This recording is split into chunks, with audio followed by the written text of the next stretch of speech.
Hello ছোট্ট বন্ধুরা, তোমাদের আবার একটা নতুন গল্প নিয়ে এসেছি। গল্পটির নাম হলো বুলবুল ও ঈগল। মস্ত উঁচু এক ওক গাছে ডালে বসে এক বুলবুল গান গাইছিল।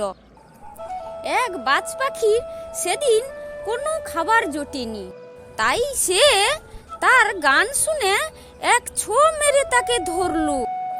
বুলবুল বাচের কবল থেকে রক্ষা পাবার জন্য অনেক কাকুতি মিনতি করে তাকে বলতে লাগলো, আমাকে ছেড়ে দাও, তুমি ক্ষুদির পাখি, আমি তোমার খাবার যোগ্য নই, পেট ভরবে না তোমার আমাকে খেয়ে।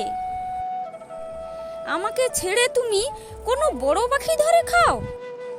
বাজ বলল, আমার কি মাথা খারাপ হয়েছে? যে যা খাদ্য আমি চোখের সামনে দেখছি না, তা খাবার আশায় আমি হাতে পাওয়া খাবার ছেড়ে দেব?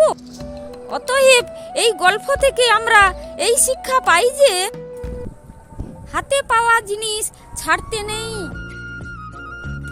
ভিডিওটি ভালো লাগলে লাইক দিন এবং শেয়ার করুন, আর নতুন হয়ে থাকলে প্লিজ সাবস্ক্রাইব করুন। ধন্যবাদ।